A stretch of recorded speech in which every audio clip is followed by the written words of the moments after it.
Inventory. तो दोस्तों ये कहानी 2006 में शुरू होती है जब गोजो और गेतो एक ही क्लास में पढ़ते थे। हम गेतो को एक सुनसान गली में जाते हुए देखते हैं जिसमें कर्स्ड स्पिरिट का साया है और गर्मी के मौसम में इनकी तादाद कुछ ज्यादा ही बढ़ गई थी। गेतो को गली के अंदर एक कर्स मिलता है जो कि एक इंसान को खा रहा था।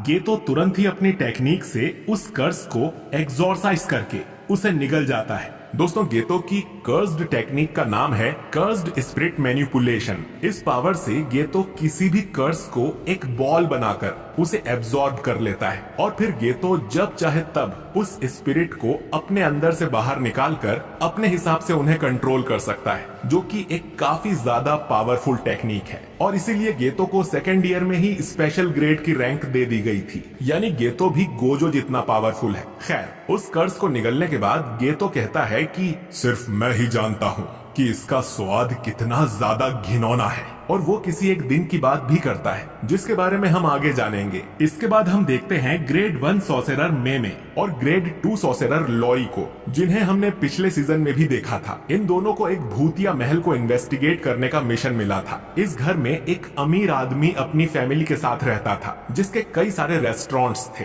लेकिन पिछले साल आई महामारी में उसका सारा धंधा चौपट हो गया और कर्जे में डूबने की वजह से उसने अपनी फैमिली के साथ खुदकुशी कर ली थी। उसके बाद से ही ये अफवाह फैलने लगी कि वो महल भूतिया है, क्योंकि अब तक इंटरनेट आ गया था। फिर कई सारे स्टूडेंट्स मजे मजे में उस महल के अंदर गए थे, लेकिन वो कभी वापस नहीं लौटे। अब कोई और इसका शिकार ना बने, इसीलिए इन दोनों को वहां भेजा जा रहा था। वहां पहुंचते ही लॉरी कर्टेन बनाने लगती है। दोस्तों कर्टेन बनाने से आम लोगों को पता नहीं चलता कि यहाँ क्या चल रहा है, लेकिन मैमे उसे मना कर देती है कि इसकी जरूरत नहीं है क्योंकि कर्स महल के अंदर है, ना कि बाहर। अब ये दोनों उस घर के अंदर जाते हैं और देखते हैं कि यहाँ चारों तरफ कचरा पड़ा था। ये सब देख लॉरी थोड़ी डर जाती है। अब मेमे उसे कहती है कि उन दोनों को अलग अलग फ्लोर पर जाकर खोजबीन करनी चाहिए। वो लॉरी को सेकंड फ्लोर पर भेज देती है। लॉरी वहाँ के सारे कमरे चेक करती है, लेकिन उसमें कुछ नहीं मिलता और थोड़ी देर बाद वो एक दूसरे के सामने ही आ जाती है, क्योंकि ये सेकंड नहीं बल्कि फर्स्ट फ्लोर ही था। मेमे बताती है कि वो इसी एग्जैक्ट जगह से 3 बार गुजर चुकी है, यानी कि ये दोनों किसी तरह के लूप में फंस गई थी और वो इस हॉलवे से बाहर नहीं निकल सकती, बिल्कुल जैसा हमने चेनसॉ मैन में देखा था। खैर लॉरी पूछती है कि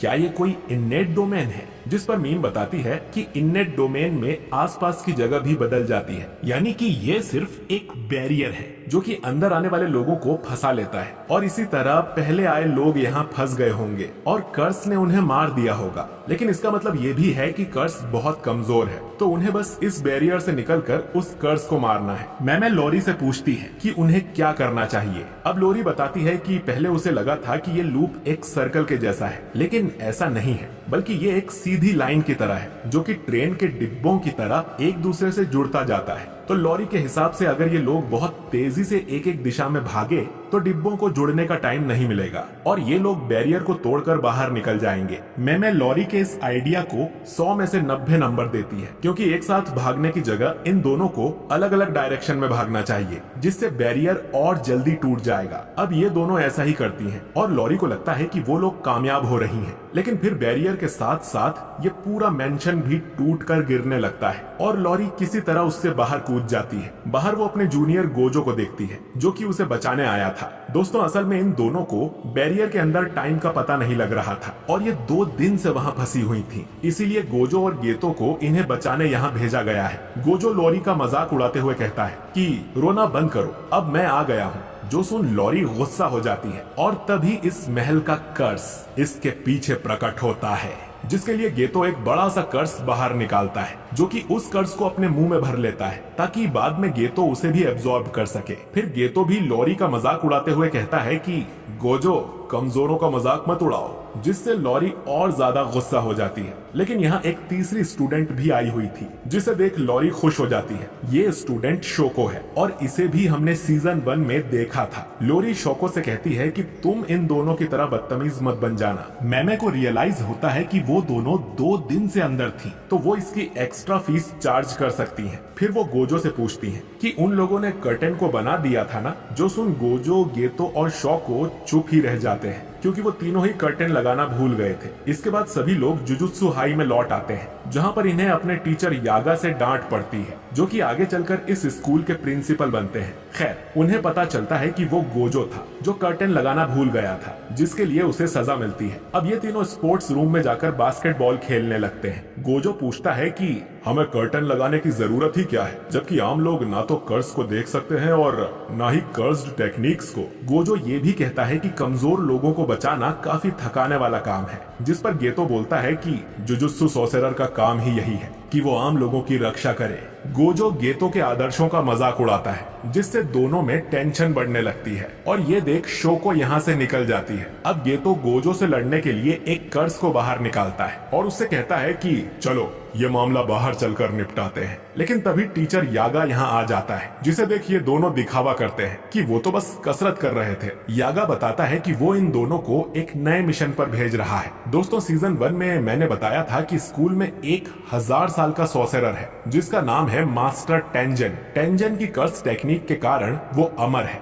लेकिन उसका शरीर फिर भी बूढ़ा होता रहता है और हर 500 साल के बाद उन्हें अपने शरीर को बदलकर टेक्निक को रिफ्रेश करना पड़ता है। अगर वो ऐसा नहीं करते तो उनकी टेक्निक उनके बूढ़े शरीर को चेंज करने लगती है, जिससे वो खुद का कंट्रोल खोकर इंसानियत के लिए खतरा भी बन सकते हैं। और इस बार टेंजन जिसके साथ अपना शरीर मर्ज करने वाला है वो एक लड़की है, जिसे ये लोग स्टार प्लाज्मा वेसल कहते हैं। इनका मर्ज 2 दिन के बाद होगा, तो गोजो और गेतो का काम होगा इस वेसल को सही सलामत यहाँ स्कूल में लेकर आना, क्योंकि उस वेसल की लोकेशन लीक हो गई है और 2 ग्रुप्स हैं जो कि उनके पीछे पड़े हैं। पहला ग्रुप है क्यू, जिसमें कुछ कर्स यूजर्स हैं जो चाहते हैं कि टेंजन इंसानियत के लिए दुश्मन बन जाए, और दूसरा ग्रुप है टाइम वेसल एसोसिएशन, जो कि टेंजन की गॉड की तरह पूजा करते हैं, लेकिन वो नहीं चाहते कि टेंजन किसी से मर्ज करे, क्योंकि इससे उनकी पवित्रता खराब हो जाएगी। और हाँ, इस ग्रुप में कोई भी कर्स यूजर नहीं है। खैर, इसके बाद गोजो और गेतो उस होटल के पास जाते हैं जहाँ उस वेसल को रखा गया था। गेतो अकेले ही अंदर जाता है और गोजो बाहर ही निगरानी रखता है। दोनों फोन पर बात कर रहे थे, जिसमें गोजो घमंड दिखाते हुए बोलता है कि हमें क्या दिक्कत हो सकती है, आखिरकार हम दोनों सबसे पावरफुल हैं। जो सुन गेतो उसे समझाता है कि इतना ओवर कॉन्फिडेंट होना अच्छी बात नहीं है और उसे अपने सीनियर्स से भी थोड़ा सभ्य तरीके से पेश आना चाहिए, क्योंकि कुछ दिनों में उनकी मुलाकात मास्टर टेंजन से भी हो सकती है। इसके बाद गेतो उस कमरे की डोरबेल बजाता है और अंदर से एक लड़की जवाब देती है कि वो आ रही है, लेकिन तभी वहाँ एक बड़ा धमाका हो जाता है। गेतो एक कर्स्ड स्पिरिट को कवच की तरह यूज कर खुद को बचा लेता है और देखता है कि वो लड़की बिल्डिंग से नीचे गिर रही थी। इसके बाद गेतो एक उड़ने वाले स्पिरिट को बाहर निकालता है और उस लड़की को हवा में ही पकड़ लेता है। ये धमाका क्यू ग्रुप के सोल्जर कोकुन ने करवाया था, पर वो देखता है कि उस लड़की को गेतो ने बचा लिया है। इधर गोजो पर भी एक सोल्जर ढेर सारे चाकू फेंकता है, लेकिन जैसा कि हम जानते हैं कि गोजो के आसपास एक इन्फिनिटी शील्ड है, जिससे गोजो को कुछ भी नहीं होता। ये सोल्जर गोजो को पहचान लेता है, क्योंकि उसने गोजो के नाम के काफी चर्चे सुने थे और वो गोजो को लड़ने के लिए चैलेंज करता है। गोजो इसके लिए मान जाता है, लेकिन एक शर्त पर कि वो इस सोल्जर को तब तक नहीं मारेगा जब तक वो उससे रहम की भीख न मांग ले। पास ही की एक बिल्डिंग में हम 2 लोगों को बात करते हुए देखते हैं। इनमें एक आदमी कॉन्ग बताता है कि उनके ग्रुप टाइम वेसल एसोसिएशन में कोई कर्स यूजर नहीं है जो जुजुत्सु सोर्सरर से लड़ सके, लेकिन उनके ग्रुप के पास पैसा बहुत सारा है और इसीलिए उन्होंने एक कॉन्ट्रैक्ट किलर को हायर किया था उस लड़की को मारने के लिए। कॉन्ग इस किलर को जेनिन नाम से बुलाता है। ये किलर कहता है कि अब उसका नाम जेनिन नहीं है बल्कि फुशिगिरो है और वो उनका ये काम जरूर कर देगा। और ये एपिसोड यहीं पर खत्म हो जाता है। तो दोस्तों, जेनिन और फुशिगिरो नाम सुनकर तो आप समझ ही गए होंगे कि ये आदमी आखिर कौन है, लेकिन स्पॉइलर की खातिर मैं अभी चुप ही रहूंगा। बाकी आप कमेंट करके बताइए कि आपको सीजन 2 का ये पहला एपिसोड कैसा लगा, और अगर आप चाहते हैं कि मैं आने वाले एपिसोड्स भी एक्सप्लेन करूं तो कमेंट बॉक्स में यस जरूर टाइप कीजिए। बाकी वीडियो अच्छा लगा है तो इसे लाइक और शेयर कीजिए, और अगर आप हमारे चैनल पर नए हैं तो हमारे चैनल वाइपर एनीमे एक्सप्लेन्ड को सब्सक्राइब करके बेल आइकन जरूर दबाइए, ताकि आपसे हमारा कोई भी वीडियो मिस ना हो। बाकी मैं मिलता हूँ आपसे बहुत ही जल्द एक नए वीडियो के साथ। शुक्रिया।